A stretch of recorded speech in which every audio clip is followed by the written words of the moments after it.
Madame, Monsieur, bonsoir. Au sommaire de ce journal du lundi 7 novembre, comment améliorer les services publics en Sarthe? La question est posée aux Sartois par le département. Au terme de cette consultation publique, un plan d'action sur 6 ans sera démarré. Le retour à la vie normale de Leila Hurto, la karatéka vient de décrocher le titre de championne du monde par équipe à Linz en Autriche. Pas si simple après ça de se lever tous les jours pour étudier. Et puis sport toujours, nous irons prendre des nouvelles du MSB. Après un passage difficile, l'équipe renoue avec le succès en battant Cholet, une bouffée d'oxygène qui fait du bien. Enfin, mon invitée, c'est Anne-Chantal Tachon, présidente de la Maison de la Nature Jacques Bouillot Simba Nature. Elle nous parlera d'une conférence à 2 voix, La nature et nous. Le département lance une grande consultation publique. Son thème, l'amélioration des services publics en Sarthe. Jusqu'au 25 novembre, les Sartois sont invités à répondre à un questionnaire en ligne. Des commerces aux banques, en passant par les transports publics ou les services d'urgence, les habitants sont encouragés à proposer des améliorations ou à expliquer leur manière de s'en servir. Une fois compilées, les données permettront d'élaborer un programme d'action pour une durée de 6 ans. Le reportage de Mathias Hubert. L'objectif de cette consultation citoyenne, revenir sur le sentiment d'abandon des territoires ruraux. Car si cette enquête concerne tous les Sartois, c'est bien dans les campagnes que le manque de certains services se fait le plus ressentir. Le formulaire d'une 50aine de questions porte sur des services publics comme les transports en commun, mais aussi sur des services privés comme l'accès à Internet. Les réponses, une fois traitées, serviront à établir un bilan de la situation du point de vue des citoyens. Nous aurons, nous, une analyse de ces résultats qui nous permettra d'orienter nos politiques et donc sans doute de redéfinir un certain nombre de financements, soit en faveur des communes, soit en faveur des communautés de communes ou voire des particuliers quand on en aura la possibilité. Parce que, évidemment, tout cela se fait dans avec une contrainte économique et un contexte de réduction des finances départementales qui ne nous permet pas non plus d'engager des politiques très lourdes. Mais mieux utiliser l'argent, faire mieux avec ce dont on dispose, c'est aussi un objectif pour notre collectivité. Les informations récoltées serviront à établir un plan d'amélioration de l'accès aux services. D'une durée de 6 ans, ce plan devrait débuter fin 2017. D'ici là, rendez-vous sur le site internet du département pour donner votre avis. Le questionnaire est disponible jusqu'au 25 novembre. Accueillons maintenant l'invité de ce journal. Et oui, notre invitée Anne-Chantal Tachon, vous êtes présidente de la Maison de la Nature Jacques Bouillot Simba Nature. Bonsoir. Bonsoir. Et avec vous, donc, nous allons parler de cette conférence à 2 voix que vous organisez. Ça s'appelle La nature et nous. De quoi est-ce qu'on va parler? Eh bien, cette fois-ci, nous allons parler des écosystèmes menacés par Olivier Lepape, qui est professeur en écologie marine à Rennes. Et puis les poules d'hier et d'aujourd'hui, parce que les poules intéressent beaucoup. Et Guénel L'Huissier, qui est le président de l'association La Poule Le Mans, viendra nous en parler. Alors vous faites des conférences régulièrement, ça va être 2 fois par an, c'est ça? Nous avons commencé la première le 19 avril, avec d'autres thèmes qui étaient les oiseaux avec un professeur du Muséum de Paris, et puis les abeilles avec un apiculteur de la Sarthe. Et nous avons vu que ces conférences étaient très intéressantes pour les Sartois. Donc nous allons effectivement refaire ces conférences en 2017. Et le but de ces conférences, c'est quoi finalement? Prévenir, informer et donner les moyens aux gens de prendre cette nature et de la préserver surtout. Parce que quand on a la connaissance, eh bien après on sait ce qu'il faut faire. Il faut surtout se mettre en marche. C'est-à-dire que donc vous faites le focus sur des espèces plutôt rares, là, je pense notamment aux poules. Qu'est-ce que vous allez dire sur les poules? Eh bien, je ne sais pas, Guénaël va en parler, parce que moi je ne sais pas, mais les poules sont très sollicitées en ce moment, et c'est vrai que beaucoup de gens aimeraient avoir des poules, un poulailler notamment, et donc on s'est dit qu'après tout, ce thème pouvait être porteur. Et alors donc l'idée c'est quoi? C'est de montrer tout ce qu'on peut faire avec les poules, de les préserver aussi quelque part? C'est une espèce qui n'est pas assez préservée? Disons que la poule Le Mans déjà est très intéressante puisqu'il existe la poule Le Mans, et puis il faut apprendre à connaître les poules et savoir comment les avoir dans un poulailler. Enfin bon, on peut pas, faut faire attention à ce qu'on fait aussi, hein. Mais elles sont très prisées en ce moment, donc c'est pourquoi on a retenu ce thème. Ouais. Alors à qui s'adressent vos conférences? À tout public. Tout le public qui est intéressé. La première fois, beaucoup de gens étaient intéressés. Donc là, cette fois-ci, on s'est dit qu'on allait prendre une salle plus grande en espérant que cette salle soit remplie. Alors le rôle de la Maison de la Nature, c'est de préserver le travail de Jacques Bouillot. Est-ce que vous pouvez nous expliquer en quelques mots qui est déjà cet homme et tout ce qu'il a fait? Jacques Bouillot est le célèbre naturatiste fléchois qui a créé le premier parc zoologique privé français d'après-guerre.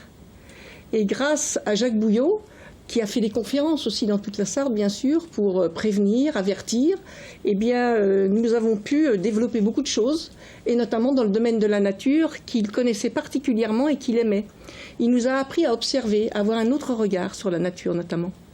C'est-à-dire qu'à travers ce zoo, finalement, il faisait comme vos conférences, c'est en regardant vivre des espèces, en apprenant comment elles vivent, qu'on a envie de les protéger, c'est ça la démarche? Eh bien, il n'y a pas qu'au niveau des espèces, hein, au niveau, oui, de toutes les espèces, mais c'est vrai que la démarche de Jacques Bouillot était tout à fait particulière. Il est très connu des Sartois parce qu'il a fait tout un travail, il a protégé les animaux, il a régulé les naissances, il a été le premier dans son parc zoologique à réguler les naissances. Et les conférences, c'est le support idéal finalement pour parler de tout ça? C'est pas mal. Ça, disons que c'est très intéressant puisque c'est une conférence à 2 voix. Donc c'est très intéressant dans le sens, après, bon, il y a une intervention à peu près d'1 heure de la personne et après le public pourra intervenir lui-même et pourra poser des questions. Et c'est très intéressant, oui, c'est très porteur. Alors je reviens sur le zoo, donc ce zoo qui a été créé par Jacques Bouillot. Maintenant, donc il n'est plus du tout, enfin Jacques Bouillot n'est plus de ce monde. D'autres ont repris le flambeau derrière lui. Est-ce qu'il continue quand même ce travail de protection, de faire connaître Il est resté sur la même ligne? Moi, je ne peux pas vous dire parce que je n'ai pas de contact réel. Mais je pense qu'il continue, oui, effectivement. Mais Jacques Bouillot, lui, a fait rayonner son parc zoologique pendant plus de 50 années. Il a été à l'origine, il a été un novateur, un précurseur à l'origine de beaucoup de choses. Et j'ose espérer que ça continue dans ce sens.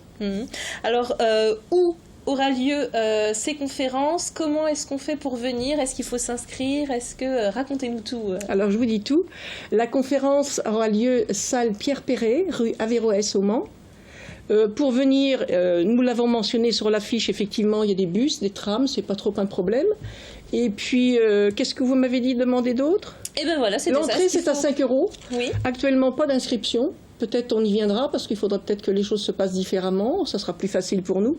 Mais nous sommes à notre 2e conférence et donc nous allons voir comment la 2e conférence se passe. Vous avez déjà des idées pour les prochaines conférences? Oui, Jacques Bouillot avait un thème qu'il avait vraiment à cœur particulièrement, c'était les chenilles processionnaires. Donc oui, effectivement, parce qu'à chaque fois, il faut trouver des enseignants-chercheurs, des gens capables à la pointe de l'information pour nous en parler, bien sûr. Oui, ça ne doit pas être facile.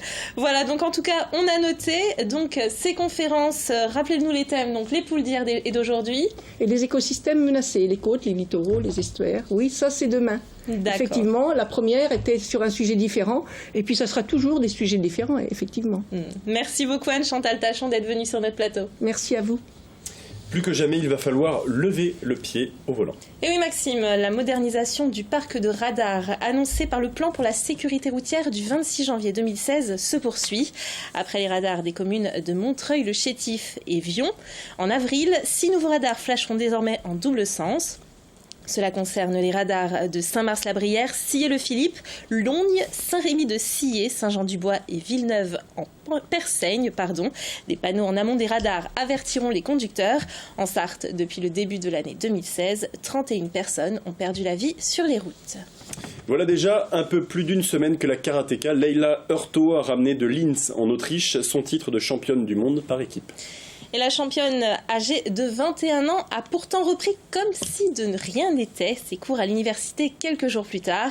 Au top de sa discipline, elle n'en reste pas moins humble devant son succès. Et nous avons même avoir encore des progrès à faire. Rencontres et confidences à Samouraï 2000. Ils sont encore sur leur petit nuage. Quelques jours après la compétition qui se déroulait du 25 au 30 octobre, la championne et son coach s'efforcent de retrouver une vie normale, après, comme ils le disent, s'être posés sur le toit du monde. C'est vrai que c'est assez compliqué de faire abstraction de mon titre pour me reconcentrer sur les cours. Et même au niveau après du club, de ma famille, de mon entraîneur, il y a beaucoup de gens qui me sollicitent. Et c'est assez compliqué de répondre à tout le monde et à la fois de réaliser et de se reconcentrer sur autre chose. Car la jeune fille est par ailleurs étudiante en DUT GEA à l'Université du Maine.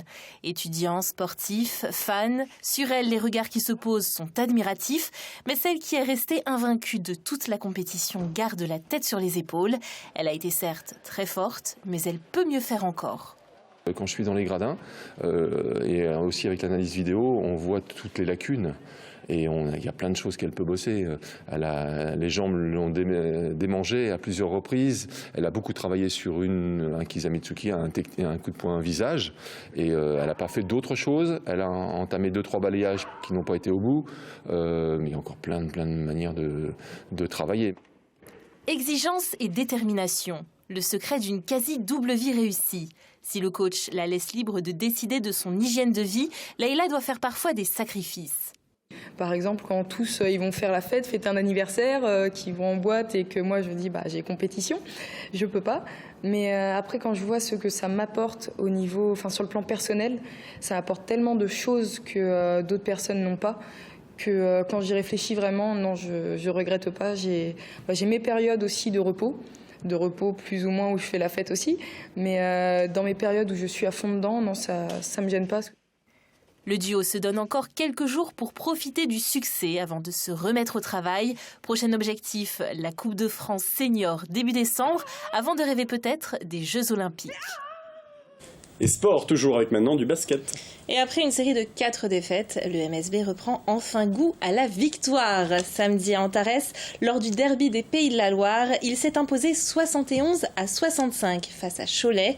Peut-être la fin d'un passage à vide qui minait le moral de l'équipe. Une véritable bouffée d'oxygène en tout cas. Résumé du match avec Mickaël Texier. C'est une victoire qui fait du bien après les 4 défaites consécutives en championnat. Lors du derby samedi, les Tangos n'ont pas failli. Mieux, ils ont imposé leur jeu, empêchant Cholet Basket de jouer sur son point fort, l'attaque. Et pourtant, les 5 premières minutes ont fait peur. C'est le temps qu'il a fallu pour caler l'équipe et que chacun de la pointe au panier joue son rôle à fond. Comme le Québécois Anlan, aussi solide en lancer franc qu'en défense.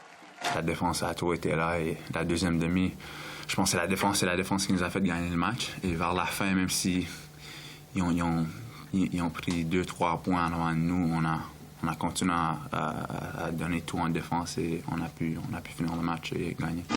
Au début de la deuxième mi-temps, Le Mans est fébrile. Cholet impose un 22-14 au troisième quart-temps et dépasse les Manceaux de 4 longueurs. Le MSB résiste. Les hommes d'Herman Kunter ne lâchent rien et réussissent finalement à s'imposer 71-65. Réjouissante victoire, mais est-ce la fin des mots qui rongeaient l'équipe ? C'est pas fini le traitement encore. On va continuer. J'espère qu'on va gagner mardi. Et puis, bien sûr, dimanche prochain. Il faut gagner, il faut faire des séries. 1-2 matchs de plus. Après, on peut dire que voilà, ça va mieux. Parce que là, après le match, je pense à partir du match de Paris, on va faire 4 déplacements de suite. Un début de convalescence à confirmer mardi en Coupe d'Europe face aux Roumains d'Oradeva. Et c'est la fin de ce journal. Dans un instant, la météo, et puis ce sera le Face à la Rédac. À tout de suite.